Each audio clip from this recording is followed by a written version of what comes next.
The bullet that killed Corporal Reese passed close enough to Alara Vance's ear that she heard a hum. She did not flinch. Her hand stayed steady on Sergeant Delgado's abdomen, pressing gauze into the hole where shrapnel had torn through muscle and grazed his intestine. Around her, the ridgeline had become a killing field, and she was the only thing standing between this man and a body bag. "Hold on," she told him. "You hear me, Delgado. You stay with me." His eyes were glassy, shock settling in, but he managed a weak nod. That was enough. That meant blood was still reaching his brain. That meant she had time, maybe 4 minutes, maybe 6, before his pressure dropped past the point of recovery. Another burst of gunfire raked the rocks above her head. She heard someone screaming for a corpseman 30 meters to her left, but she could not leave Delgado. Not yet. Not until she had this bleeding controlled. Before we continue, drop a comment and let us know where you're watching from. Maybe you have seen moments where someone surprised everyone around them. The sniper team was supposed to be covering their position. 3 Marines with long rifles and the training to use them. But when Alara risked a glance toward their nest, she saw only chaos. Corporal Reese was dead, his body draped over the rocks.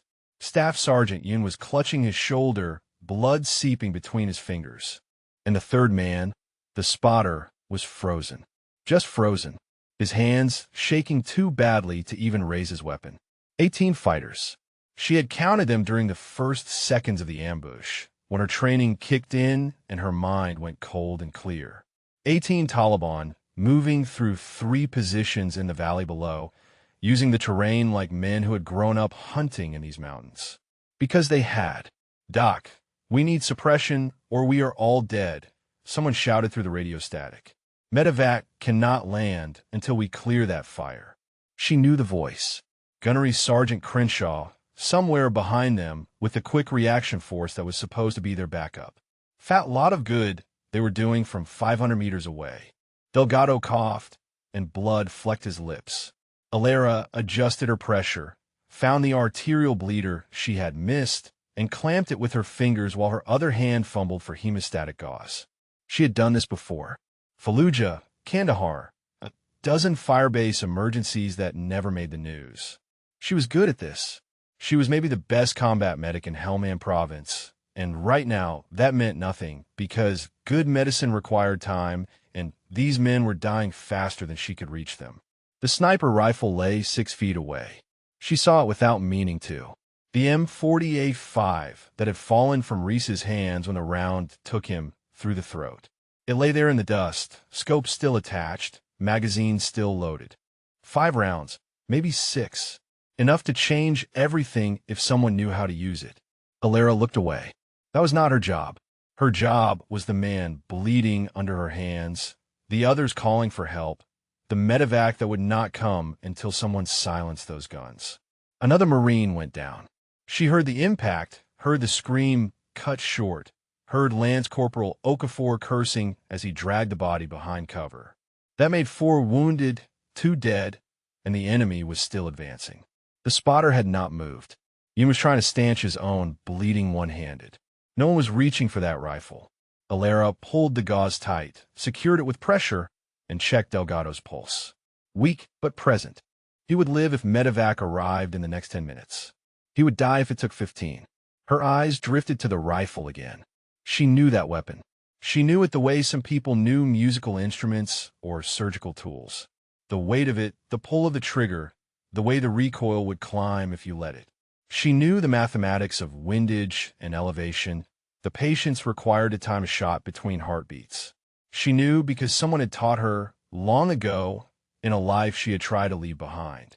But that was not who she was anymore. She was a healer. She saved lives. She did not take them. Private Conte broke from cover, trying to reach a wounded man, and immediately drew fire. Alara watched the young woman dive behind a rock, pinned down, exposed. One of the fighters was lining up a shot. Alara could see him 200 meters out, settling into position. The rifle was right there. Her hand moved before her mind caught up, reaching toward it, and then a sound cut through the chaos. Laughter, sharp and disbelieving. She turned. Okafor was staring at her. His expression caught somewhere between terror and absurdity. "Doc," he said, "what are you going to do with that?" The laughter spread. She heard it ripple through the chaos, a desperate kind of humor that men reached for when death was close and nothing made sense anymore. 3 Marines pinned behind rocks, bleeding and terrified, and they were laughing at the medic who had looked at a sniper rifle like she knew what to do with it. Alara pulled her hand back. The rifle stayed in the dust. "You are right," she said to no one in particular. "Forget it." She turned back to Delgado, checked his vitals, found his pulse weaker than before. The clock in her head kept counting down. 8 minutes now, maybe less. She needed to move, needed to reach the others, but every time she lifted her head, the air filled with the crack of incoming rounds. Okafor scrambled closer, dragging himself through the dirt until he was beside her. His face was pale beneath the dust and sweat. "Doc, Eunice hit bad. Reese is gone. Pettigrew is not responding, and I think his spine is severed. We have got no shooters left." "I know," she said. "So what do we do?" She did not answer. There was no answer. She was a corpsman, not a tactician. Her job was to keep people alive long enough for the fighters to win. But the fighters were down, and the enemy was climbing the ridge, and somewhere, behind them, Crenshaw was screaming into a radio that could not bring help fast enough. The memory came unbidden. Her grandfather's voice, rough with age and cigarette smoke, cutting through a summer afternoon in Montana. "Alara, girl, you've got a gift. Steadiest hands I have ever seen. You could shoot the wings off a fly at 300 meters if you wanted to." She had been 14. The rifle had felt like an extension of her body even then. But that was before her father died, before she had held his dog tags in her hands and promised herself she would heal, not harm, before she had chosen the medic bag over the sniper rifle and never looked back. A round struck the rock inches from her head, showering her with fragments. She ducked, shielding Delgado with her body, and heard Conte screaming somewhere to her left. The young Marine was still pinned down, still exposed, and the fighter who had been lining up on her was taking his time now, enjoying it. Alara could see him clearly. 220 meters, maybe 230. Wind from the east, for miles per hour, gusting. The shot would require a half-mil adjustment, maybe a quarter. She would need to lead slightly, account for the elevation difference, time it between breaths. She caught herself calculating and felt sick. Document Okafor's voice was barely a whisper. "Doc, Conte is going to die." Alara closed her eyes. Behind the darkness, she saw her father's face, the way he had looked in the photograph they had given her after Fallujah. Smiling, proud of the daughter who had followed him into medicine. He had never known about the shooting, about the summers with her grandfather, about the skills she had hidden like a shameful secret. What would he think if she picked up that rifle now? She opened her eyes. Conte was crying, pressed flat against the rock, making herself as small as possible. The fighter was adjusting his position, finding a better angle. 20 seconds, maybe 30, and he would have a clear shot. "Yoon," she called out, "can you shoot?" The staff sergeant looked up, his face gray with blood loss. He tried to raise his good arm, but it was shaking too badly to hold steady. He shook his head. Pettigrew. No response. The man was unconscious or dead. Alara looked at the rifle one more time. Then she looked at Conte. Then she reached for her medic bag and pulled out another pack of gauze. "I am coming," she shouted to the young Marine. "Stay down and do not move." She ran. It was insane, suicidal, the kind of thing that got corpsmen killed every day in this country. But she ran anyway, zigzagging through the rocks, feeling the air split around her as rounds passed close enough to tug at her uniform. She reached Conte, slid into cover beside her, and immediately began assessing. The wound was in her thigh, through and through, missing the femoral artery by centimeters. "Luck, stupide, impossible, Luc." "You are okay," Alara said, already working. "This is going to hurt, but you're going to live." Conte grabbed her arm, eyes wild. "Doc, they're coming. They're coming up the ridge." Alara glanced over her shoulder. The fighter who had been targeting Conte was gone from his position, moving, advancing with the others. She counted 7 of them now, close enough that she could see their faces. The extraction point, was 300 meters behind them. The QRF was 500 meters beyond that. In between here, and there was nothing but open ground and dying men. She finished bandaging Conte, grabbed the young woman's rifle, and pressed it into her hands. "Can you shoot?" "I think so." "Then shoot. Anything that moves." Alara turned and ran again, back toward Delgado, back toward the sniper rifle that was still lying in the dust. She did not pick it up. She knelt beside her patient, checked his pulse, found it thready and weak, and felt something inside her begin to crack. "Medevac inbound." Crenshaw's voice crackled through the radio. 6 minutes. They did not have 6 minutes. They had 2, maybe 3, before the fighters reached their position. And when that happened, every wounded man on this ridge would die. The rifle gleamed in the afternoon sun. Alara reached out. Her fingers brushed the stock, felt the familiar grain of the wood, the cold precision of the metal. She could save them. She knew she could. But the cost would be everything she had promised herself she would never become. Behind her, boots scraped on rock. The QRF was finally moving up, Crenshaw at the head, his men spreading out to establish a perimeter. Suppressive fire erupted from a dozen positions, driving the advancing fighters back into cover. The immediate threat passed. The moment passed. Alara pulled her hand back and let out a breath she had not realized she was holding. Crenshaw reached her position, looked down at Delgado, then at her. His expression flickered through something she could not read. "Good work keeping him alive, Doc," he said. Then his eyes moved to the rifle beside her, and his voice changed. "Though next time, leave the shooting to people who know what they're doing." She did not respond. There was nothing to say. But later, on the helicopter back to base, she caught Yin watching her. His wounded arm was wrapped and stabilized, his eyes heavy with pain and something else. Curiosity, maybe, or recognition. He did not say anything. Neither did she. But when Crenshaw told his men what had happened on that ridge, loud enough for the whole FOB to hear, his version did not include the moment when a medic's hand had reached for the rifle. It included only the moment when she had frozen. "That is why we do not put women in combat," he announced to a circle of nodding heads.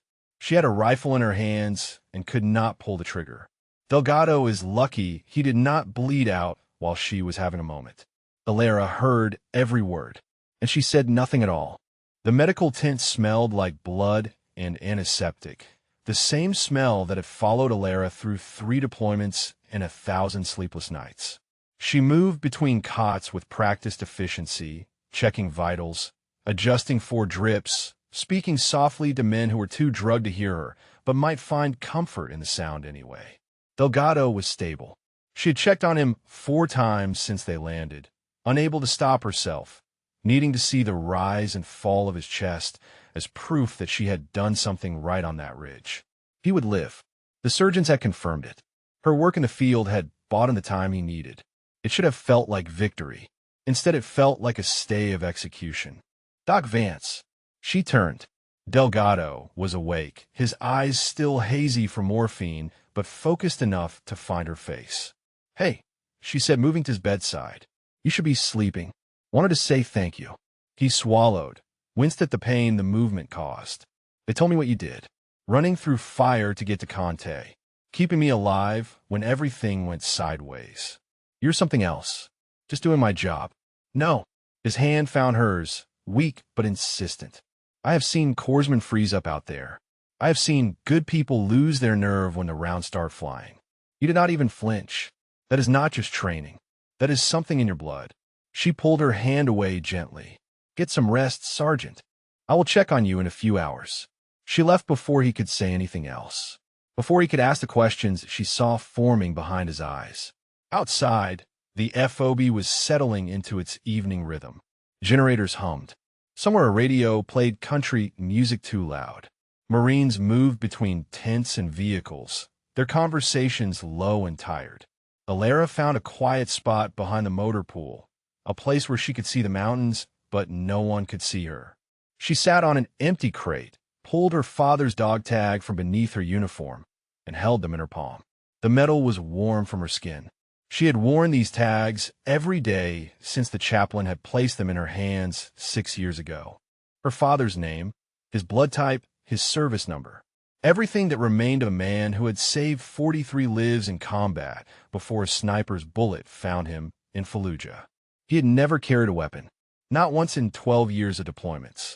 He had believed that a medic's job was sacred, that healing hands should never become killing hands. And when Alara had told him she wanted to join the Navy, to become a corpsman like him, he had smiled like she had given him the greatest gift of his life. He never knew about the summers in Montana, about her grandfather's patient instruction, his quiet pride when she hit targets that grown men missed, about the way a rifle felt in her hands, natural as breathing. She had kept that secret because she knew it would have broken his heart, and now she was keeping it still, even though he was gone, even though the promise felt heavier with every passing year. Footsteps approached. She tucked the dog tags away and looked up to find Staff Sergeant Yun standing a few feet away, his arm in a proper sling now, his face pale but alert. "Mind if I sit?" he asked. She gestured to the crate beside her. He lowered himself carefully, favoring his wounded side, and for a long moment neither of them spoke. "Crenshaw is telling everyone you froze," he said finally. "I know. He is wrong." She did not respond. Yoon shifted, turning to look at her directly. "I saw your face when you looked at that rifle, Doc. That was not fear. That was not hesitation. That was something else entirely. Like you were fighting with yourself about whether to pick it up. I am a medic, Staff Sergeant, not a shooter. That is not what I asked." The silence stretched between them, filled with the distant sounds of the base and the wind coming down from the mountains. "My grandfather," she said quietly. "He was a ranger. Senti Infantry, Vietnam. Spent 3 tours as a sniper before they made him an instructor. He taught me how to shoot when I was 8 years old." Yoon's expression did not change. "That explains the way you were calculating windage on that ridge. I saw you doing the math in your head. It does not matter. I made a choice a long time ago about who I wanted to be. That choice has not changed, even when people die because of it." The words hit her like a slap. She turned to face him, anger flaring hot and sudden. "No one died because I did not pick up that rifle. I saved Delgado. I saved Conte. I did my job. Reese is dead. Pettigrew is paralyzed.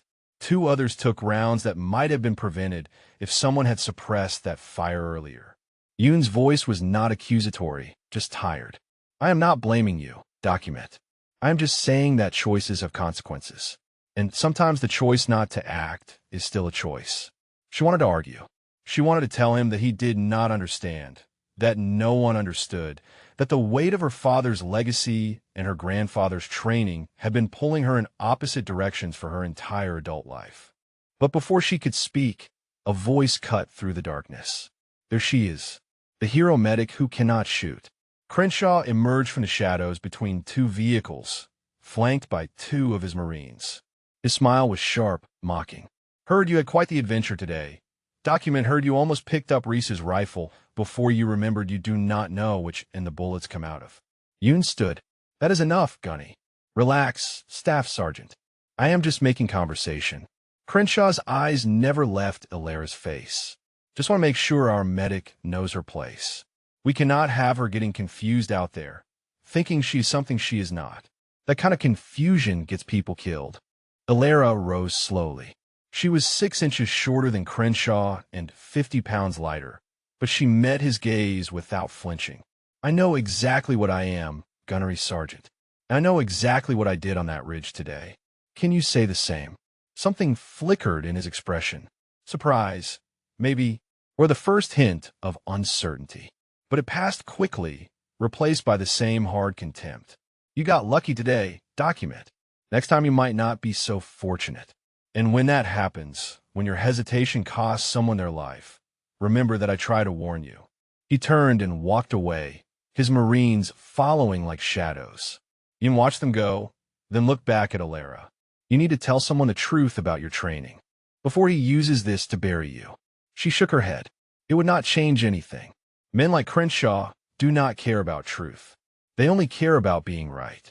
She walked away before he could respond, heading back toward the medical tent, back toward the patients who needed her, back toward the only identity she had allowed herself to claim. But that night, alone in her rack, She dreamed of her grandfather's voice and her father's face and a rifle lying in the dust, waiting for her to decide who she really was. Captain Rebecca Stowe had the kind of face that gave nothing away. She sat behind her desk in the command center, fingers steepled, watching Alara with eyes that missed nothing. "Gunnery Sergeant Crenshaw has requested that you be reassigned to the rear," she said. "He believes your performance on the ridge demonstrates a liability in forward operations." Alara stood at attention, her gaze fixed on the wall behind the captain's head. "With respect, ma'am, I saved 2 lives on that ridge. Sergeant Delgado and Private First Class Conte are both alive because of actions I took under fire." "I am aware." Stowe picked up a folder, flipped it open. "Your service record is exceptional, Petty Officer Vance. 3 deployments, 0 patient losses in the field, commendations from every unit you have served with." She paused. "But Crenshaw is not wrong that something happened out there. Multiple witnesses report that you hesitated when the sniper rifle became available." "I'm a corpsman, Captain, not a designated marksman. Picking up that weapon was not my responsibility." "No, it was not." Stowe closed the folder. "But I need to understand why Crenshaw seems so convinced that your hesitation was something more than professional restraint. He is pushing hard on this, harder than the situation warrants." Alara said nothing. There was nothing she could say that would not open doors she had spent years keeping sealed. Stowe studied her for a long moment. "I'm not reassigning you," she said finally. "You are too valuable in the field, and frankly, Crenshaw's objections feel more personal than tactical. But I need you to understand that I will be watching. If there is something in your background that affects your operational readiness, I need to know about it." "There is nothing, ma'am." The lie tasted bitter on her tongue. "Dismissed." Alara saluted and left, stepping out into the harsh afternoon sun. She had barely made it 10 steps before she heard her name called.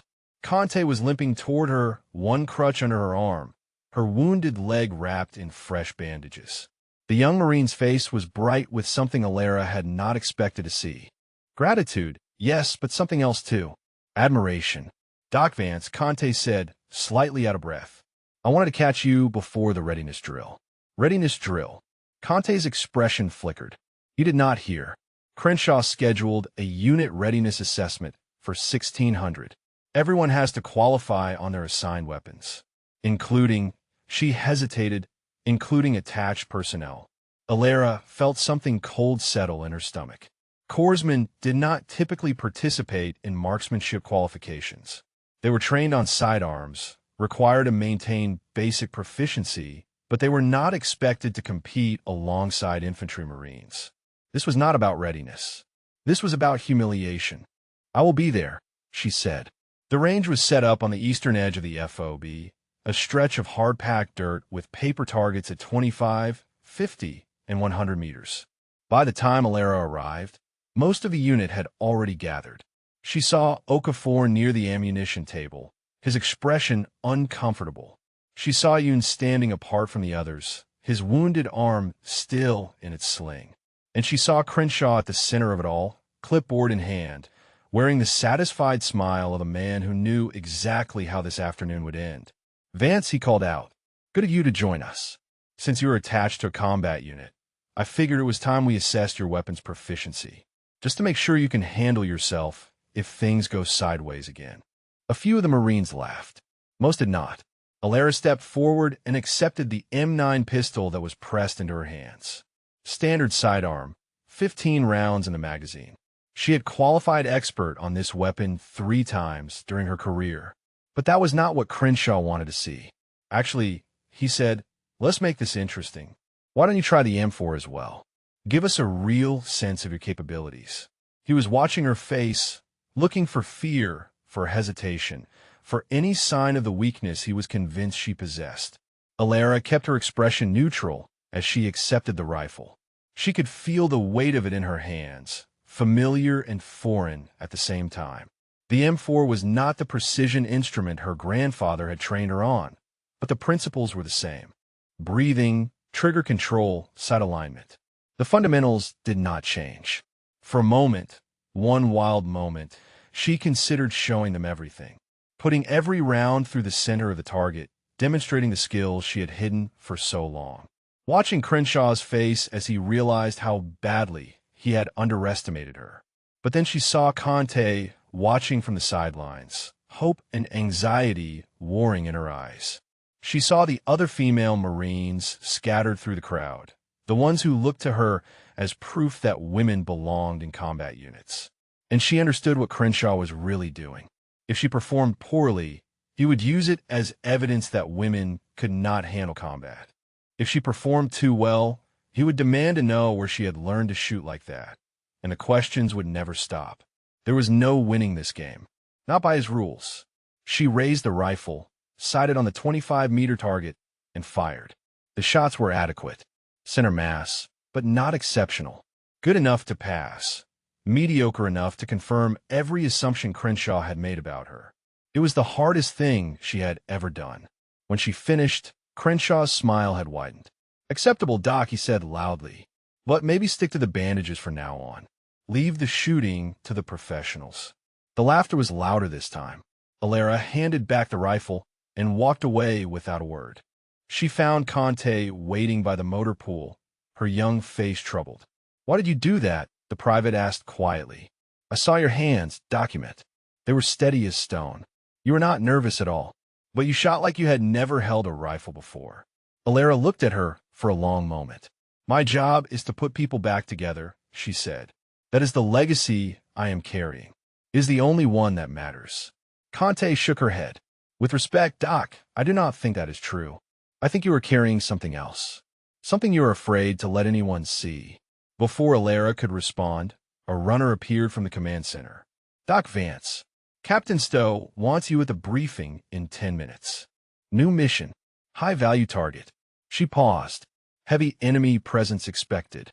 Alara nodded and turned to go, but Conte caught her arm. "Whatever you are hiding," she said, "I hope it is worth it, because one of these days, hiding might not be an option anymore." The briefing room was crowded when Alara arrived.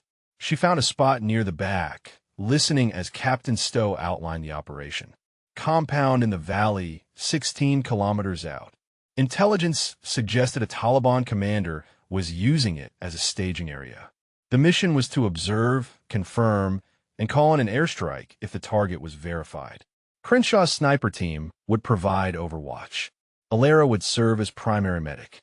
As the briefing ended, Crenshaw caught her eye across the room. His expression was cold, calculating. "Try not to get anyone killed tomorrow, Doc," he said. "We will be counting on you to do your job. Nothing more." She held his gaze until he looked away. But that night, alone in her rack, she pulled out her father's scope and held it up to the moonlight streaming through the tent flap. It was old, scratched, the glass still perfect after 40 years. Her grandfather had given it to her father, and her father had never used it. Now it was hers, a reminder of two men who had chosen different paths and left her to find her own.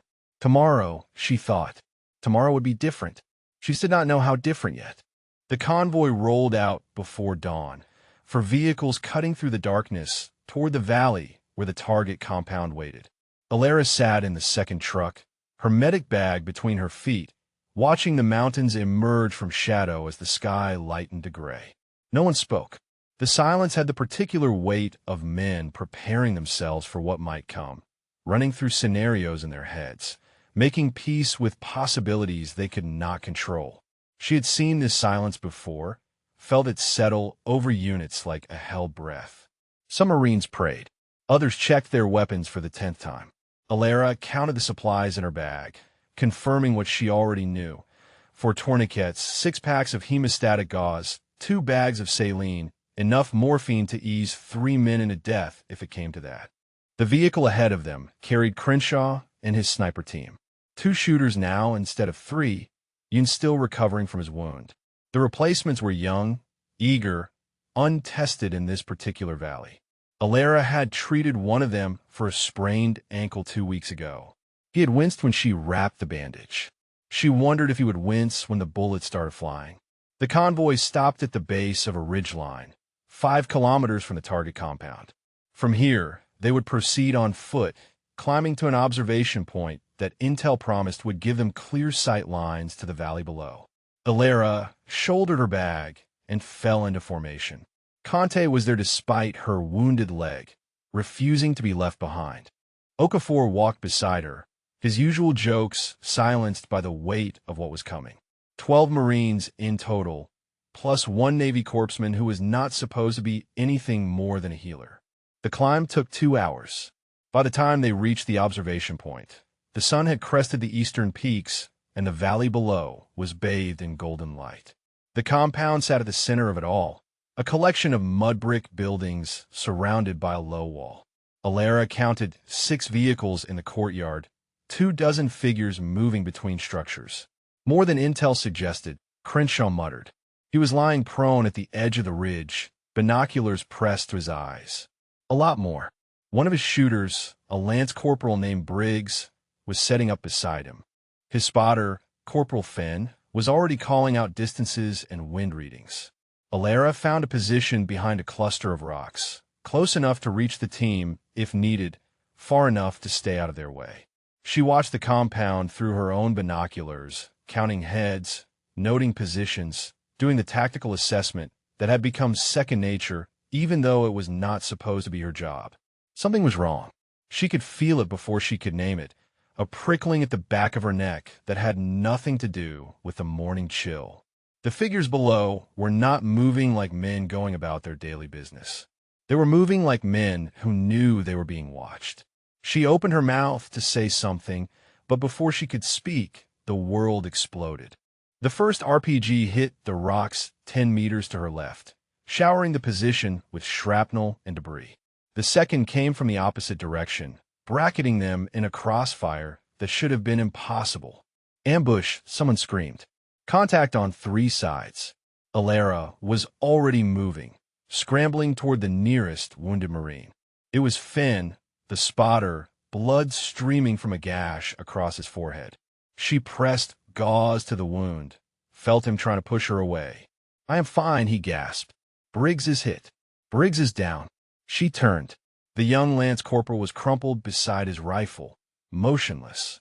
She reached him in seconds, rolled him onto his back, and felt her stomach drop. The round had taken him through the chest. Entry wound below the right clavicle, no exit that she could find. Sucking chest wound, lung collapsing, blood filling the cavity faster than she could stop it. She worked anyway. Chest seal, pressure, elevation. Her hands moved through the protocols while her mind screamed that it was not enough, that nothing would be enough, that this boy was going to die on a mountainside 8,000 miles from home. Briggs coughed, spraying blood across her uniform. His eyes found hers, wide and terrified. "Doc," he whispered, "I do not want to die." "You're not going to die," she lied. "Stay with me. Keep breathing." But his breaths were coming shorter now, wet and rattling. She could hear the fluid in his lungs, could feel his pulse weakening under her fingers. Around her, the firefight raged. She heard Crenshaw shouting orders, heard the crack of return fire, heard someone calling for close air support that was 20 minutes away at best. 20 minutes. Briggs would be dead in 5. Another Marine went down. Then another. Alara heard Conte screaming somewhere to her right, heard Okafor cursing as he dragged a wounded man behind cover. She looked up from Briggs and saw the tactical picture with terrible clarity. They were surrounded. The enemy had known they were coming, had prepared positions on 3 sides, had waited until the Marines were fully exposed before springing the trap. There were at least 30 fighters out there, maybe more, and they were advancing with the confidence of men who knew they had already won. Crenshaw was hit. She saw him go down, clutching his leg, his face contorted with pain and fury. His rifle fell from his hands as he collapsed behind a boulder. The sniper rifle, the one Briggs had been using before the round found him. It lay in the dust 3 meters away, scope still attached, magazine still loaded. Alara looked at Briggs. His eyes had gone glassy, his breathing shallow. She had done everything she could do. The rest was up to God or luck or whatever force decided who lived and who died in places like this. She looked at the rifle. She looked at Conte, pinned down behind a rock that was too small to protect her, rounds chipping away at her cover with methodical precision. She looked at the fighter who was lining up the shot that would kill the young Marine she had saved 3 days ago. Her father's voice echoed in her memory. Healing hands, Alara. That is what we have. That is what we give. But her grandfather's voice was there too, older and rougher, and just as insistent. Sometimes, girl, the only way to save a life is to take one. Briggs stopped breathing. Alara closed his eyes, said a prayer she was not sure she believed, and made a decision that would change everything. I am sorry, Dad, she whispered. Then she dropped her medic pack and reached for the rifle. The rifle settled into her hands like a memory made solid. Alara did not think. Thinking would have stopped her, would have sent her spiraling back into the cage of promises and expectations she had built around herself for 6 years. Instead, she let her body remember what her mind had tried to forget.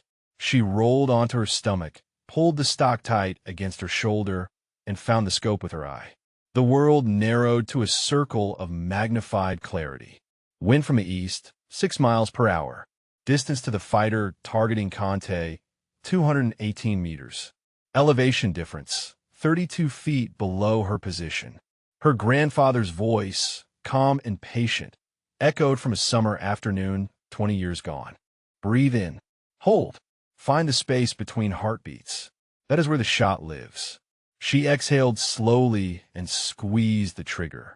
The fighter's head snapped back. He crumpled without a sound, his rifle clattering against the rocks. Conte looked up, confusion replacing terror on her face. She did not understand what had happened, could not see who had saved her. Alara was already moving to the next target.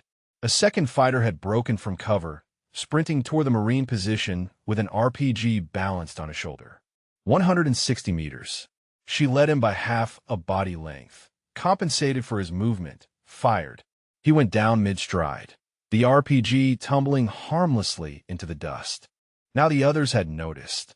She saw heads turning, fighters trying to locate the new threat. They had not expected precision fire from the Marine position.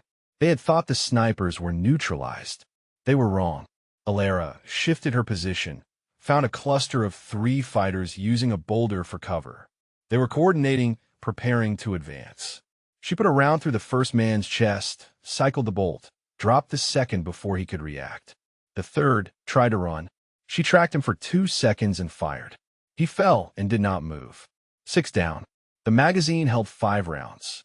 She had been counting without realizing it, the mathematics of death as natural as breathing. She ejected the empty magazine, slapped in a fresh one from Briggs' vest, and continued. The fighter with the Pecan machine gun was the biggest threat. He had pinned down 4 Marines behind a shallow depression, his sustained fire preventing any movement. Alara found him in her scope, calculated the windage, and waited for him to pause his firing to reload. The pause came. She fired. The machine gun went silent. 7. A spotter on the eastern ridge was calling out positions to the fighters below. She could see him gesturing, directing the assault. 340 meters, a difficult shot with the wind gusting. She took a breath, held it, made the adjustment, and squeezed. 8. The tide was turning. She could feel it in the rhythm of the battle, the hesitation creeping into the enemy's movements. They had expected easy prey. They had found something else entirely. 2 fighters tried to flank the Marine position from the north. Alara tracked them through broken terrain, waiting for a clear shot. The first stepped into the open. She fired. The second froze, looked around wildly, then broke into a run. She led him, fired again. Both down. 10. Her hands were steady. Her breathing was even. Her heart beat with the slow rhythm her grandfather had taught her to cultivate, the calm center that made impossible shots routine. She was not thinking about her father. She was not thinking about the promise she had broken. She was not thinking about anything except the next target, the next calculation, the next trigger pull. 11. 12. The enemy broke. She watched them retreat through her scope, scrambling down the hillside, abandoning their wounded, leaving their dead where they had fallen. The coordinated assault had become a rout in less than 2 minutes. Alara lowered the rifle. Her arms were trembling now, the adrenaline receding, leaving something cold and hollow in its wake. She looked at her hands, at the weapon they still held, and felt the weight of what she had done settle onto her shoulders like a physical burden. 12 men, 12 lives ended by her hands. 12 families who would never see their sons or brothers or fathers again.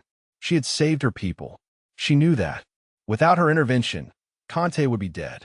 Okafor would be dead. Half the squad would be dead, and the rest would have followed within minutes. But knowing did not make the hollow feeling go away. The silence that followed was absolute. Nogum firi, no screaming, no explosions.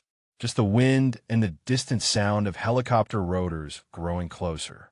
Alara set the rifle down carefully, picked up her medic bag, and moved toward the wounded without looking at anyone. She had work to do, people to save, the same job she had always done. But nothing was the same. She could feel the eyes on her as she moved, the stares of Marines who had just watched their medic do something impossible. Okafor was the first to speak. His voice came out cracked and disbelieving. Document. What the hell was that? She did not answer. She was already kneeling beside a wounded Marine, already pressing gauze to a bleeding wound, already falling back into the rhythms of healing that had defined her for so long. But she could not unhear the question. And she could not unsee the way Crenshaw was staring at her from behind his boulder, his wounded leg forgotten, his face pale with something that might have been shock or fear or the first crack in a certainty he had carried his whole career. The helicopters arrived. Medics swarmed the position, taking over triage, loading the wounded onto stretchers. Alara stepped back and let them work, her hands finally beginning to shake. Conte found her standing alone at the edge of the ridge, looking down at the valley where the bodies lay scattered like broken dolls. You saved my life, the young Marine said quietly.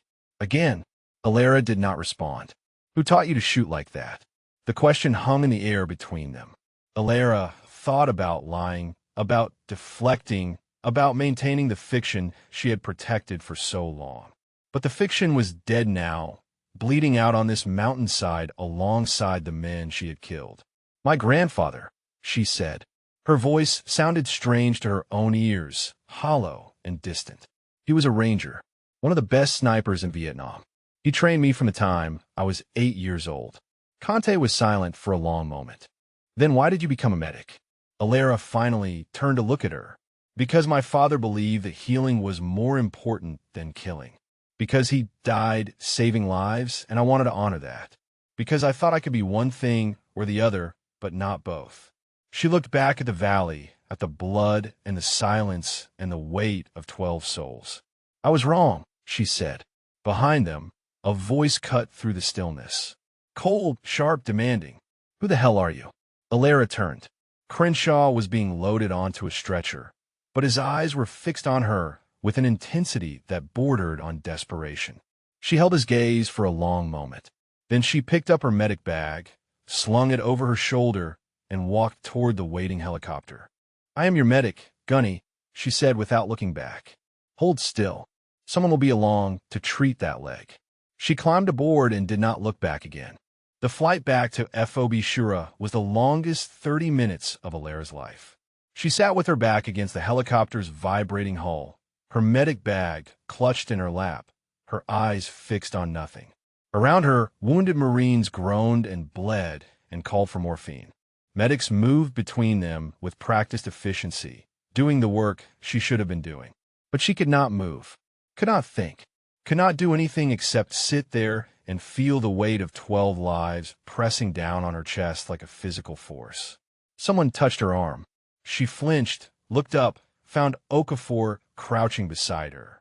His face was streaked with dirt and dry blood, but his eyes were clear. Doc, he said quietly. You good? She wanted to laugh. She wanted to scream. She wanted to tell him that she had just destroyed everything she had spent 6 years building, that she had broken the only promise that had ever mattered to her, that she had no idea who she was anymore or what she was supposed to do next. Instead, she just nodded. Okafor studied her for a moment, then sat down beside her. He did not say anything else. He just stayed there, a solid presence in the chaos, letting her know she was not alone. It was the kindest thing anyone had done for her in a very long time. The FOB was in controlled chaos when they landed. Word had already spread, carried by radio chatter and the particular velocity of military gossip. The medic who killed 12 fighters. The doc who saved the squad. The woman who picked up a sniper rifle and did the impossible. Alara kept her head down as she walked toward the medical tent. She could feel the stares, could hear the whispers that cut off as she passed. She did not want to talk to anyone. She did not want to explain. She just wanted to find a quiet corner and try to remember how to breathe. But the quiet corner would have to wait. Yoon was standing outside the medical tent, his wounded arm still in its sling, his face unreadable. He watched her approach without speaking, then fell in a step beside her as she pushed through the tent flap. "I heard," he said. "I figured you would. 12 confirmed kills in less than 2 minutes. With a rifle you had never fired before." Alara stopped walking. She turned to face him, exhaustion and something else warring in her expression. "What do you want to say, Staff Sergeant? I want you to tell me the truth." He stepped closer, lowering his voice. "Not the sanitized version you gave Captain Stowe. Not the deflection you gave me on the ridgeline. The actual truth about who you are and what you are capable of." She was quiet for a long moment. The sounds of the medical tent surrounded them, groans and beeping monitors and the soft voices of corpsmen doing their work. Her work, the work she had chosen. "My grandfather was Command Sergeant Major Elias Vance," she said finally. 75th Ranger Regiment. 3 tours in Vietnam as a sniper. 47 confirmed kills before they pulled him off the line and made him an instructor. He spent the next 20 years training the best shooters in the Army. Yoon's expression did not change. "Go on. He started teaching me when I was 8. Said I had the gift, whatever that means. Steady hands, good eyes, patience. We spent every summer together until I was 18. By the time I graduated high school, I could outshoot most of the Rangers he was training. Then why the hell did you become a medic?" The question hung between them. Alara reached beneath her uniform and pulled out her father's dog tags, holding them up so Yoon could see. "Because of him. My father. He was a corpsman just like me. Spent 12 years in the Navy, saving lives. He never carried a weapon, never fired a shot in anger. He believed that healing was sacred, that the hands that mended should never be the hands that destroyed." She tucked the tags away. "He was killed in Fallujah when I was 16. Sniper round through the chest while he was treating a wounded Marine. I held these tags, and I swore I would follow his path, that I would honor his legacy by becoming what he was. And your grandfather, he died 2 years later." Alara's voice cracked slightly. "He knew what I had chosen. He never said a word against it, but I could see the disappointment in his eyes. The waste, he called it once. All that talent, all that training, locked away because of a promise to a dead man." Yoon was quiet for a long moment. Then he shook his head slowly. "It is not locked away anymore," he said.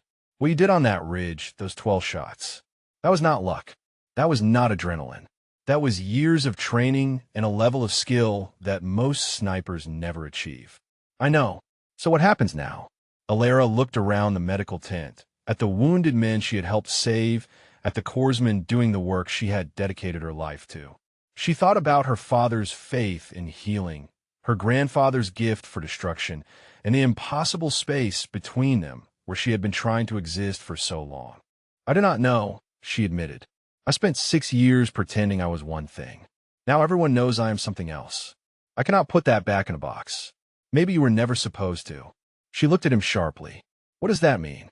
Yoon moved to one of the empty cots and sat down heavily, his wounded arm clearly paining him. "It means that maybe your father and your grandfather were not as different as you think. They both dedicated their lives to protecting others. They just used different tools." She opened her mouth to argue, but he held up his hand. "You saved 8 lives today by shooting. Document 8 Marines who would be dead right now if you had not picked up that rifle." He paused. "Maybe saving lives is not about which tool you use. Maybe it is about being willing to use whatever tool the moment requires." Alara stood there, his words echoing in her head, colliding with everything she had believed for so long. She wanted to reject them. She wanted to cling to the simple binary she had constructed, healer or killer, one or the other, never both. But the binary was a lie. She had always known it was a lie. The tent flap opened behind her. She turned to find Conte standing in the entrance, her wounded leg freshly bandaged, her face tight with worry. "Doc," she said, "Captain Stowe wants to see you." Now, she hesitated, and Crenshaw is already in there. He is filing a formal complaint. Alara closed her eyes for a moment. Of course he was, because saving 8 lives and killing 12 enemies was not enough. Because being right was not the same as being accepted. She opened her eyes and straightened her shoulders. "Tell the captain I am on my way," she said. She looked at Yoon one more time. He nodded slowly, something like respect in his eyes. "Whatever happens," he said, "you did the right thing today.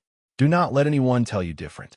She walked out of the medical tent and into the fading light, toward the command center where Crenshaw waited with his accusations and his wounded pride. The laughter had died on that ridgeline. Now came the reckoning. The command center was smaller than it looked from outside, cramped with equipment and maps and the smell of stale coffee. Captain Stowe sat behind her desk, her expression carved from stone. Crenshaw occupied a chair to her left, his wounded leg elevated on a crate, his face twisted with barely contained fury. Alara stood at attention in the center of the room and waited. "Gunnery Sergeant Crenshaw has filed a formal complaint," Stowe said. Her voice was flat, giving nothing away. "He alleges that you acted outside your designated role, endangered fellow service members through unauthorized weapons discharge, and misrepresented your qualifications upon enlistment." Alara kept her eyes fixed on the wall behind the captain. "I understand, ma'am." Crenshaw leaned forward, wincing at the movement. "She lied, Captain. For 6 years, she has been hiding the fact that she is a trained sniper. She had no business picking up that rifle. No wuseresashin, no versayet. She could have hit one of our own people. But I did not." The words came out before she could stop them. Crenshaw's face darkened. "That is not the point," he snapped. "The point is that you're a corpsman. Your job is to treat wounds, not create them. You deliberately concealed skills that should have been disclosed during your enlistment. That is a violation of regulations. That is grounds for court-martial." Stowe held up a hand. "Gunny, let her speak." She turned to Alara. "Is it true that you concealed sniper training during your enlistment process?" Alara took a breath. "I was never formally trained as a sniper, ma'am. I never attended any military marksmanship school. I learned to shoot from my grandfather when I was a child. It was not a skill I intended to use in the Navy. It was not relevant to my role as a corpsman. Not relevant." Crenshaw laughed, a harsh sound that echoed off the metal walls. "You killed 12 men today with skills you claim are not relevant. You made shots that trained snipers would struggle with. And you expect us to believe you just forgot to mention any of this." "I did not forget." Alara finally let her gaze drop to meet his. "I chose not to mention it, because I joined the Navy to save lives, not to take them. Because my father was a corpsman who never fired a weapon in 12 years of service. Because I believed that healing and killing were incompatible." She paused, feeling the weight of both their stares. "I was wrong about that last part," she continued. "I know that now. But I was not lying. I was trying to be something I thought I needed to be. Someone my father would have been proud of." The room was silent. Stowe's expression had shifted slightly, something flickering behind her professional mask. Crenshaw was not moved. "Your father is dead," he said coldly, "and your feelings do not change the facts. You acted without authorization. You used a weapon outside your MOS. You put Marines at risk with your cowboy heroics. I saved those Marines. You got lucky. 12 shots," Alara said quietly. 12 kills. 0 friendly fire incidents. 0 collateral damage. In conditions that had already taken out your entire sniper team. She held his gaze. "That is not luck, Gunnery Sergeant. That is skill. Skill that kept 8 of your Marines alive when they would otherwise be in body bags." Crenshaw's jaw tightened.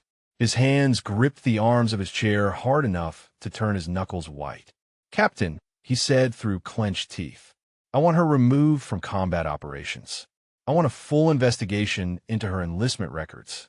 And I want her court-martialed for unauthorized weapons discharge." Stowe was quiet for a long moment. She looked at Crenshaw, then at Alara, then at the stack of papers on her desk. "Gunny," she said finally, "how many Marines did we lose today?" Crenshaw blinked. "What? How many Marines died on that ridge?" "2," he admitted reluctantly. "Briggs and Fenn. And how many were wounded?" "5, including myself." Stowe nodded slowly. "And according to the after-action reports I have received, we were facing a force of approximately 35 enemy fighters in prepared positions. A force that had advanced knowledge of our operation and had set a deliberate ambush." She leaned forward. "By all tactical assessments, Gunny, we should have lost that entire squad. Every single Marine on that ridge should be dead right now. Instead, we lost 2, with 5 wounded and 5 unharmed." She paused. "Do you want to explain to me how that happened without Petty Officer Vance's intervention?" Crenshaw's face reddened. "That does not change the regulations, Captain. She violated protocol. She lied about her qualifications. She saved lives." Stowe's voice hardened. "She did exactly what every member of this unit is trained to do. She assessed a threat, identified available resources, and took action to protect her fellow service members. The fact that she was better at it than anyone expected does not make it a crime." She stood, moving around her desk to face both of them directly. "I am not going to court-martial someone for saving 8 Marines," she said. "I'm not going to punish exceptional performance because it came from an unexpected source. And I'm not going to pretend that your complaint is about regulations when we both know it is about something else entirely." Crenshaw stared at her. "Captain, I do not know what you are implying." "I'm not implying anything, Gunny. I'm stating a fact. You have had a problem with Petty Officer Vance since the day she arrived. You have questioned her competence, undermined her authority, and spread rumors about her performance." She glanced at the papers on her desk. "I have statements from 6 Marines who witnessed your comments after the first firefight. Comments that were inaccurate and damaging to unit cohesion." The color drained from Crenshaw's face. "Those statements are not official. They are now." Stowe returned to her seat. "Here is what is going to happen. Petty Officer Vance will remain with this unit. There will be no court-martial. There will be no investigation into her enlistment records. And tomorrow, she will demonstrate her marksmanship skills on the range so we can properly document her capabilities for the record." She fixed Crenshaw with a look that could have cut steel.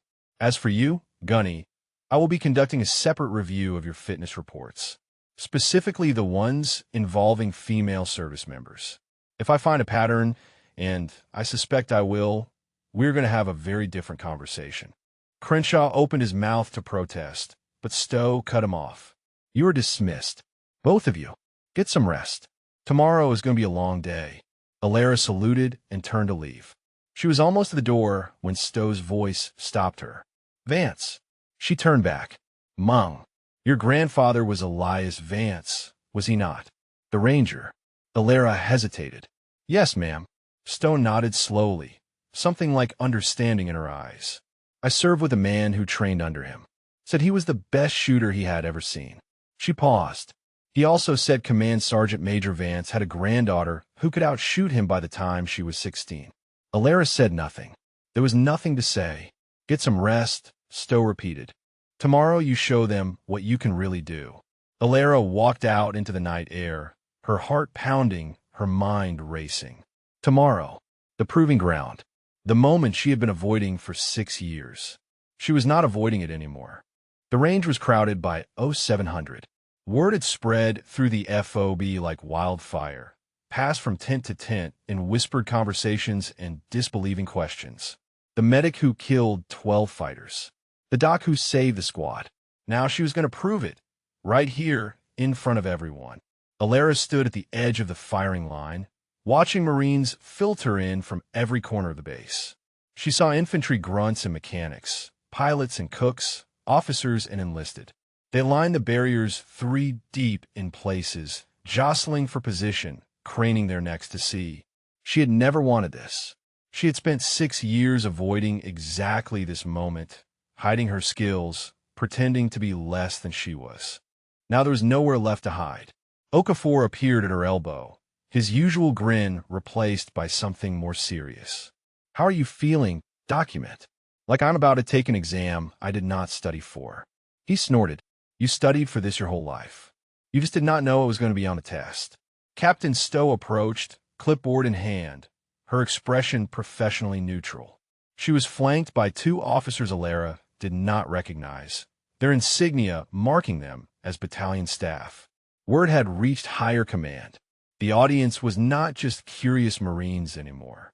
Petty Officer Vance, Stowe said, the demonstration will consist of 3 phases. Pistol qualification at standard distances. Rifle qualification at standard distances. And precision rifle assessment at extended range. She paused. Do you have any questions? No, ma'am. Then let us begin. The pistol course was simple. 25 meters, timed fire, standard Navy qualification. Alara drew the M9, settled into her stance, and let her breathing slow. The crowd noise faded. The weight of the watching eyes faded. There was only the weapon, the target, and the space between. She fired 15 rounds in 30 seconds. When the target was retrieved, every hole was clustered in the center ring. A perfect score. The crowd murmured. Stowe made a note on her clipboard. The rifle course was next. 50 meters, then 100, then 200. Standing, kneeling, prone. The M4 felt different from the weapons her grandfather had trained her on, lighter and more angular, but the fundamentals were the same. She fired, adjusted, fired again. Each round found its mark with mechanical precision. By the time she finished, the murmurs had grown louder. She heard someone say impossible. She heard someone else say lucky. But mostly she heard silence, the particular quiet of people watching something they did not quite believe. Crenshaw was there, she noticed, standing at the back of the crowd, his wounded leg supported by a crutch, his face unreadable. He had not said a word since the meeting with Stowe. He just watched, his eyes tracking her every movement. Now the final phase, Stowe announced. Precision rifle assessment. Extended range. A sergeant wheeled out the sniper rifle. Not the M40A5 she had used on the ridge, but an M110, a semi-automatic platform with a different feel and different ballistics. Alara had never fired this exact weapon before. It did not matter. She lay prone at the firing line, settling the stock against her shoulder, finding the scope with her eye. The first target was at 400 meters. She studied it, calculated the adjustments, and fired. Center mass. The spotter called it clean. The second target was at 600 meters. Wind had picked up, gusting from the southwest. She adjusted, waited for a lull, and squeezed the trigger. Headshot. The crowd gasped. The third target was at 800 meters. This was the shot that separated competent marksmen from exceptional ones. At this distance, a dozen variables could throw the round off target. Wind, humidity, elevation, the curvature of the earth itself. Alara closed her eyes for a moment. She heard her grandfather's voice, patient and calm, guiding her through shots like this 100 times before. She felt her father's dog tags pressing against her chest, a reminder of who she had tried to be and who she was becoming. She opened her eyes, found her target, and fired. The spotter was silent for a long moment. Then his voice came through, awed and disbelieving. Direct hit. Center mass. The crowd erupted. Alara heard cheering, applause, her name being shouted by voices she did not recognize. She lowered the rifle and stood slowly, her legs trembling slightly from the adrenaline she had been suppressing. Okafor was the first to reach her, grabbing her shoulder with a whoop of triumph. Doc, that was insane. That was absolutely insane. You just outshot every sniper on this base. She managed a small smile. I had a good teacher. More Marines crowded around, clapping her on the back, asking questions she could barely hear over the noise. She saw Conte pushing through the crowd, tears streaming down her face, pride and vindication written in every line of her expression. And she saw Yoon, standing apart from the chaos, his wounded arm in its sling, his face split by a rare grin. He nodded once, a gesture that said more than any words could. The crowd parted suddenly, and Captain Stowe approached. The 2 battalion officers flanked her, their expressions no longer neutral, but openly impressed. Petty Officer Vance, Stowe said. Her voice carried across the range, silencing the celebration. That was the most impressive marksmanship demonstration I have witnessed in 18 years of service. She turned to the battalion officers, who nodded in confirmation. Your scores will be entered into the official record. Your capabilities will be documented and forwarded to personnel command. She paused, and something like warmth crept into her professional tone. Your grandfather would be proud. Alara felt her throat tighten. Thank you, ma'am. The crowd began to disperse, Marines returning to their duties with new stories to tell. Alara started to follow, but a voice stopped her. Vance. She turned. Crenshaw was limping toward her, his crutch digging into the dirt with each step. His face was pale, his jaw tight, his eyes fixed on her with an intensity that made her want to step back. She held her ground. He stopped a few feet away, breathing hard from the effort walking. For a long moment, he just stared at her, something warring behind his eyes. Then he spoke, his voice low and rough. I was wrong about you. The words hung in the air between them. Alara waited, unsure what to say, unsure if there was anything to say. Crenshaw shook his head slowly. I have been doing this for 15 years. I thought I knew what a shooter looked like. I thought I knew who belonged in combat and who did not. He paused, his expression cracking slightly. My sister was killed in Kandahar. Supply convoy, IED. She was not even supposed to be in that vehicle. After that, I told myself I would never let another woman get hurt because she was in a place she did not belong. Alara felt something shift in her chest. Gunny, I'm sorry about your sister. Do not be sorry. Be better than I was. He met her eyes, and for the first time she saw not the antagonist who had tormented her, but a broken man trying to make sense of a world that had taken someone he loved. You're the real thing, Vance. I do not know where you came from or why you hid it for so long, but you're the real thing. He turned and limped away before she could respond. Alara watched him go, her emotions tangled in a knot she could not unravel. Hatred and pity, anger and understanding. The realization that even villains had reasons, even if those reasons were wrong. Okafor appeared beside her again. What did he say? She shook her head slowly. Something I was not expecting. The sun was climbing higher now, burning away the morning chill. Somewhere in the distance, helicopters were spinning up for the day's missions. Tomorrow would bring new challenges, new decisions, a new identity she was only beginning to understand. But today, for the first time in 6 years, Alara Vance knew exactly who she was. The news traveled faster than Alara could have imagined. Within 48 hours, her demonstration scores had been forwarded to battalion, then regiment, then somewhere higher up the chain that she did not want to think about. Officers she had never met requested briefings on the ambush. Reporters embedded with coalition forces started asking questions. The story of the medic who killed 12 fighters had grown beyond the FOB, beyond Helmand Province, beyond anything she had ever wanted. She tried to focus on her work. There were still wounded Marines to treat, still rounds to make through the medical tent, still the familiar rhythms of a corpsman's duty. But everywhere she went, eyes followed her. Conversations stopped when she entered rooms. Strangers nodded at her with something that looked like reverence. It was suffocating. On the third day after the demonstration, Captain Stowe summoned her to the command center again. This time the room was different. More officers, higher ranks, unfamiliar faces with stars on their collars. Alara stood at attention and tried not to feel like she was drowning. Petty Officer Vance, Stowe began.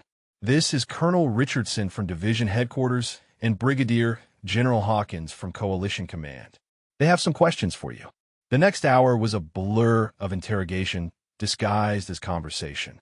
They asked about her grandfather, about her training, about the ambush, about every shot she had taken on that ridge.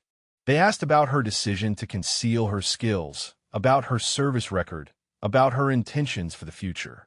She answered as honestly as she could, which was not always easy. Some truths were simple.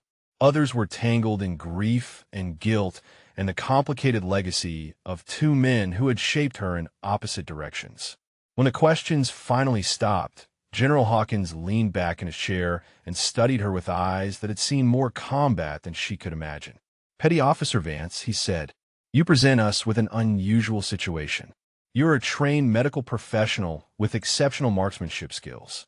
You have demonstrated both capabilities under extreme combat conditions. The question is what to do with you. Alara kept her expression neutral. I'm a corpsman, sir. That has not changed. No, but your options have. He glanced at Stowe, then back at Alara. We could send you to sniper school, formalize your training, give you a designated marksman role.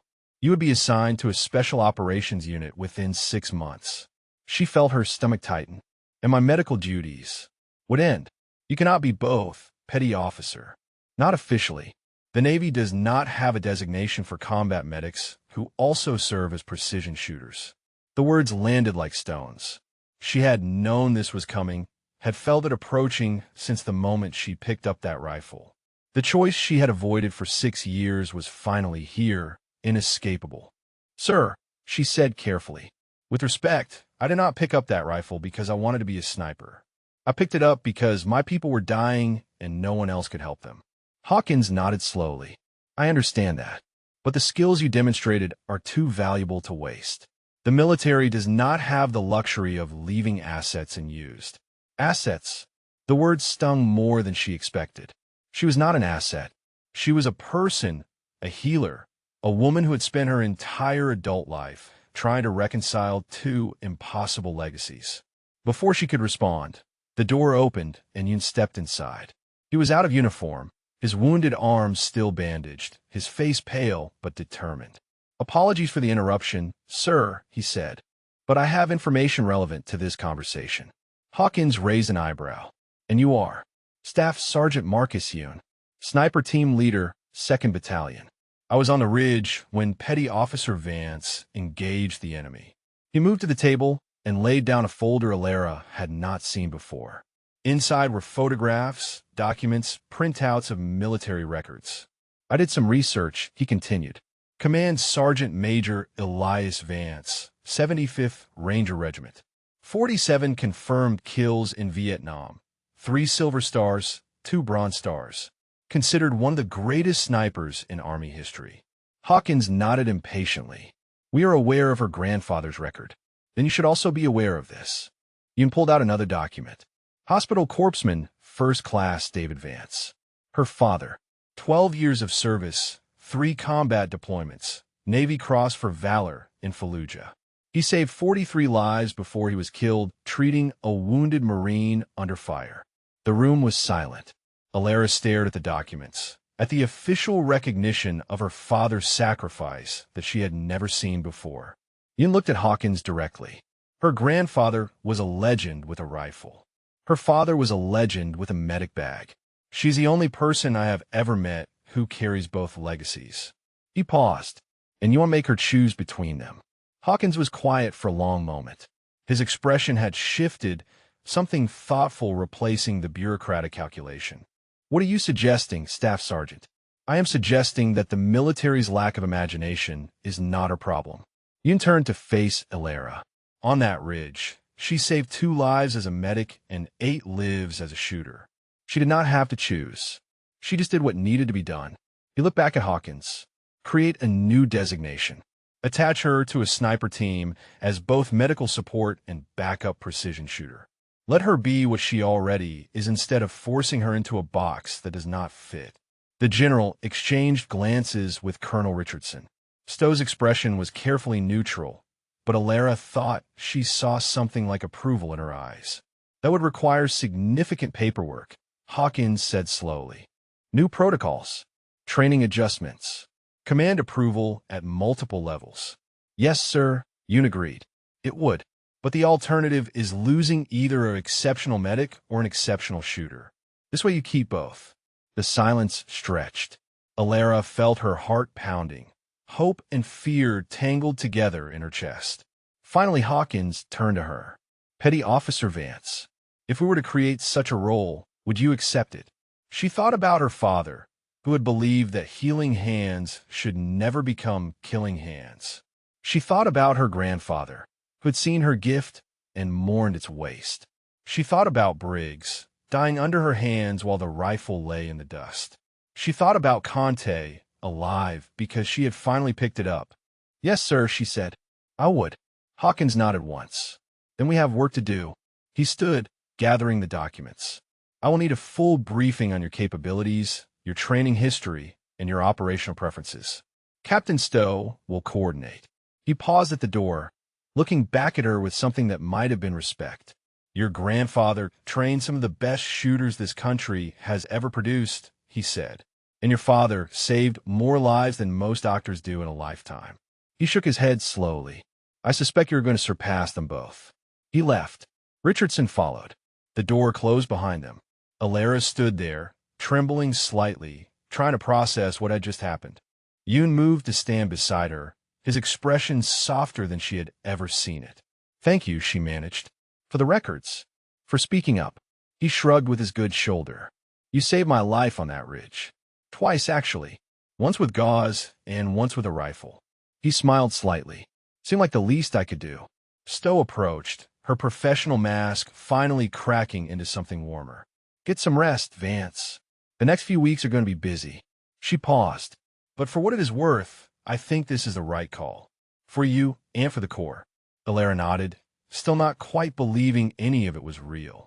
She walked out of the command center into the afternoon sun, her father's dog tags warm against her chest, her grandfather's legacy no longer a secret shame.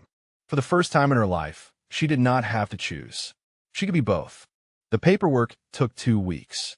Alara spent most of that time in a strange limbo, still assigned to the medical tent, but no longer quite belonging there. The other corpsmen treated her differently now, with a mixture of respect and uncertainty that made every interaction feel slightly off balance. She was becoming something new, something the Navy had never seen before, and no one quite knew how to categorize her. She did not mind the uncertainty. For the first time in years, she felt like she was moving toward something instead of running from it. The formal designation came through on a Tuesday morning. Combat medical specialist with secondary precision marksman qualification. It was a mouthful of bureaucratic language that essentially meant what Yoon had suggested. She would be attached to sniper teams as both medical support and backup shooter, authorized to engage targets when tactical necessity required.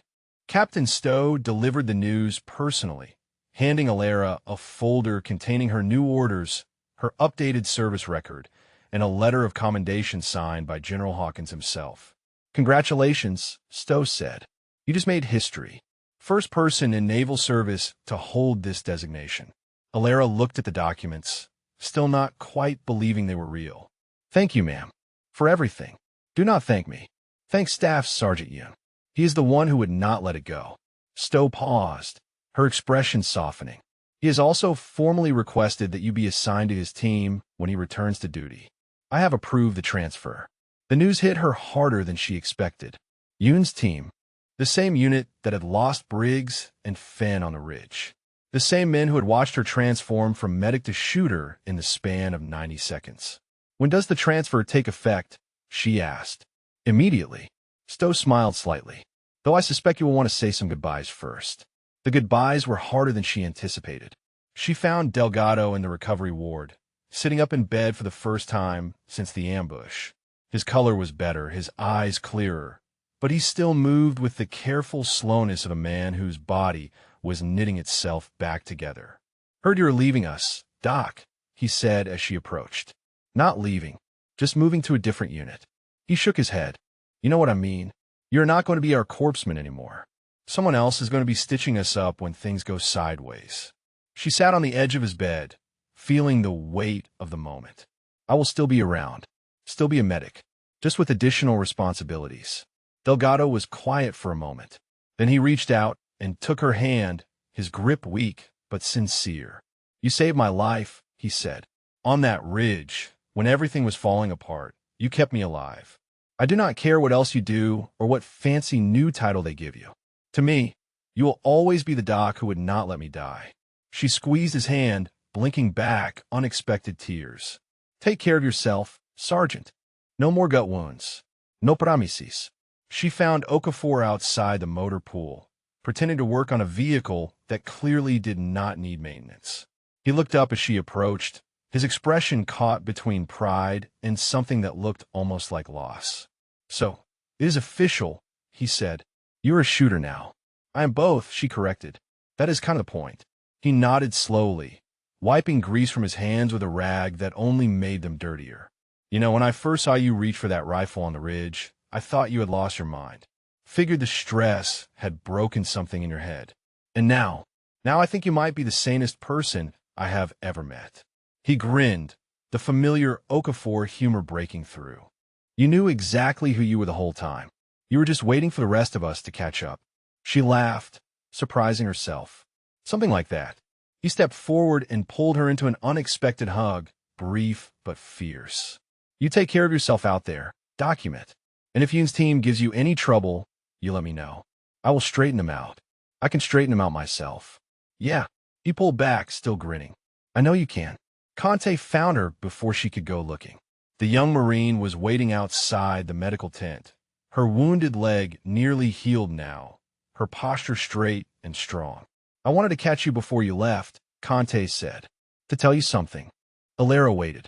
I put in a request for infantry training, Conte continued. The full course. Combat spécialisation. She took a breath. Because of you. Conte, you do not have to. I know I do not have to. I want to. The young woman's eyes were bright with determination. You showed me that being a woman in combat is not about proving anything to anyone. It is about being good enough to save lives when it matters. And I want to be that good. Alara felt something swell in her chest, pride and hope, and the strange sensation of watching her own influence ripple outward into the world. You'll be, she said. You already are. They embraced, two women who had survived something terrible together and come out stronger on the other side. The last goodbye was the hardest. She found Crenshaw at the edge of the base, sitting alone on a concrete barrier, staring out of the mountains. His crutch lay beside him. His wounded leg was stretched out awkwardly. He looked older than she remembered, worn down by something more than physical injury. Gunny, she said as she approached. He did not turn. Heard you got your new orders. Congratulations. She sat down beside him, leaving space between them. Thank you. The silence stretched, filled with the distant sounds of the base and the wind coming down from the peaks. I submitted my paperwork yesterday, Crenshaw said finally. Early retirement. Medical discharge. Alara looked at him, surprised. Because of your leg. Because of a lot of things. He finally turned to meet her eyes. The review stow ordered found what she expected. 15 years of fitness reports, and every woman I ever evaluated got lower marks than she deserved. He shook his head. I told myself I was being objective. Told myself I was protecting the unit. Turns out I was just scared. Scared of what? Of being wrong. He looked back at the mountains. My sister was the best person I ever knew. Smart, tough, brave as hell. And she died because she was in the wrong place at the wrong time. I spent 10 years blaming everyone except the people who actually killed her. Women in combat, soft leadership, changing standards. Easier to blame a system than accept that sometimes good people just die for no reason. Alara was quiet, letting him speak. Then you came along, he continued. Everything I believed said you did not belong. And then you saved 8 Marines by being exactly what I said you could not be. He laughed bitterly. Hard to keep lying to yourself after something like that. She considered her words carefully. What you did was wrong, Gunny. The way you treated me, the way you treated other women. That caused real harm. I know, but I also know you were in pain. And pain makes people do terrible things. She paused. I hope you find some peace when you get home. He looked at her for a long moment, something shifting in his expression. You are a better person than I deserve, Vance. Maybe. Or maybe I just understand what it is like to carry something that feels too heavy to put down. She stood, brushing dust from her uniform. Take care of yourself, Gunny, and maybe talk to someone when you get back. Someone who can help you work through what happened to your sister. He nodded slowly. Maybe I will. She walked away without looking back, leaving him alone with his mountains and his regrets. Tomorrow she would join her new team. Tomorrow she would begin the next chapter of her life. But tonight, she was going to sit under the stars and remember everyone who had brought her to this moment. Her father, who had taught her that healing was sacred. Her grandfather, who had taught her that some gifts could not be denied. And herself, who had finally learned that she did not have to choose between them. The mission came 3 weeks later. Alara crouched in the darkness beside Yoon, her medic bag on her left hip and the M110 rifle slung across her back. Below them, a compound sat in a shallow valley, lit by generator-powered floodlights that carved harsh shadows across the mud brick walls. Intelligence said a high-value target was inside. Their job was to confirm, provide overwatch, and support the assault team moving into position. It felt familiar and strange at the same time. The same mountains she had bled on a month ago. The same stars overhead. But everything else had changed. Yoon shifted beside her, his healed arm steady on his own rifle. "You good, document." She smiled slightly at the nickname. It had stuck even now. Even with the new designation and the weapon on her back, she was still Doc to the men who knew her. "I am good," she said. The radio crackled. "Alpha team in position. Waiting on Overwatch confirmation." Yoon keyed his mic. "Overwatch confirms. 2 sentries on the north wall. 1 patrol circling the east perimeter. You're clear to approach from the south." "Copy. Moving now." Alara watched through her scope as the assault team ghosted through the darkness. 8 figures moving with practiced precision toward the compound. She tracked the sentries, calculated distances, prepared for contingencies that might never come. This was her life now. The strange fusion of skills she had spent years keeping separate. Healer and shooter. Protector and predator. Both hands serving the same purpose, just with different tools. The assault team reached the wall. She heard the muffled thump of breaching charges, saw the flash of light as the door blew inward. Then gunfire, sharp and staccato, echoing across the valley. Contact inside, the radio barked. "Multiple hostiles. We have wounded." Alara was moving before the transmission ended. She left her Overwatch position and sprinted down the hillside, her boots finding purchase on terrain she could navigate by instinct now. Yoon's voice followed her, calling out updates, tracking her progress. The compound was chaos when she arrived. Marines crouched behind cover, trading fire with fighters barricaded in a back room. A sergeant lay against the wall, clutching his shoulder, blood seeping between his fingers. She reached him in seconds, her hands already pulling supplies from her bag. "Through and through," she announced. "Missed the artery. You're going to be fine." "Doc, we need that room cleared," someone shouted. "They got a PCAM in there." She finished the field dressing, pressed the sergeant's good hand against the bandage, and unslung her rifle. "Keep pressure on that," she told him. "I'll be right back." She moved along the wall, finding an angle the fighters inside could not cover. 2 of them were focused on the Marines at the main entrance, their attention fixed on the wrong threat. She raised her rifle, found the first target, and fired. The PKM went silent. The second fighter spun toward her, but she was faster. 2 shots, center mass. He dropped. "Room clear," she called out. "Move up." The Marines surged forward, securing the compound, zip-tying prisoners, calling for extraction. Alara moved among them like a ghost, treating wounds, checking vitals, doing the work that had always been her calling. But now she did it with a rifle on her back and the knowledge that she could use it if needed. The target was captured. The mission was a success. 0 friendly casualties, 3 wounded who would all survive. On the helicopter ride back, Yoon sat beside her, his expression thoughtful. "You know," he said over the roar of the rotors, "I have been doing this for 8 years. Seen a lot of operators, a lot of medics. Never seen anyone move between roles the way you do." She leaned her head back against the vibrating hull. "I had good teachers." He nodded slowly. "Your grandfather and your father. And you," she added. "You were the first person who saw me for what I actually was. Who pushed me to stop hiding." He looked away, but she caught the hint of a smile on his weathered face.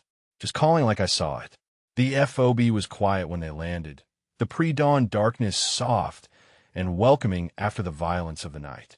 Alara walked to the medical tent out of habit, checked on the wounded from the mission, made sure they were stable and comfortable. Then she walked to the edge of the base, to the same spot where she had sat with her father's dog tags a month ago, and watched the sun rise over the mountains. The letter had arrived yesterday. She pulled it from her pocket now, unfolding the worn paper for the 10th time. It was from her grandfather's old unit, the 75th Ranger Regiment. They had heard about what she did on the ridge. They had heard about the shots she made, the lives she saved, the legacy she carried. They wanted her to know that her grandfather had spoken of her often in his final years, that he had never seen her choice to become a medic as a waste, that he had always believed she would find her own path, one that honored both the men who had shaped her. He said, "You were the best of both of us," the letter read. The steady hands of a healer and the clear eyes of a shooter. He said someday the world would see what he saw, that you were not half of anything. You were something entirely new. Alara folded the letter and pressed it against her chest, next to her father's dog tags. She thought about the girl she had been, learning to shoot in the Montana summers. She thought about the young woman she had become, kneeling over wounded Marines in the dust of 3 different countries. She thought about the person she was now, carrying both legacies into a future she could never have imagined. The laughter had died on that ridge a month ago. In its place was something stronger. Respect, recognition, the knowledge that she had earned her place not by hiding who she was, but by finally letting the world see all of it. Footsteps approached behind her. She turned to find Conte walking toward her, 2 cups of coffee in her hands. "Thought you might want some company," the young Marine said. Alara took the offered cup, feeling its warmth against her palms. "Thanks." They stood together in silence, watching the light spread across the mountains. "I got my orders yesterday," Conte said finally. "Infantry training starts next month." Alara smiled. "You're going to be great. I had a good example." Conte paused, her voice softening. "You know, when I first got here, I was not sure I belonged. Kept waiting for someone to tell me I was not good enough, that I should go home." She looked at Alara. "Then I watched you save my life twice in 1 week. Once with bandages and once with a rifle. And I realized that belonging is not something other people give you. It is something you earn by being exactly who you are." Alara felt her throat tighten. "Where did you get so wise?"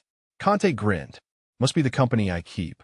They laughed together, the sound carrying across the quiet base. The sun climbed higher, burning away the shadows, illuminating a world that looked different than it had a month ago. Not because anything external had changed, but because Alara finally saw it clearly. She was a medic. She was a shooter. She was the granddaughter of a legend and the daughter of a hero. She was all of these things woven together into something new. And for the first time in her life, she would not have it any other way. If this story moved you, drop a comment about what resonated most. Have you ever had to reveal a part of yourself you have been hiding? We would love to hear your story.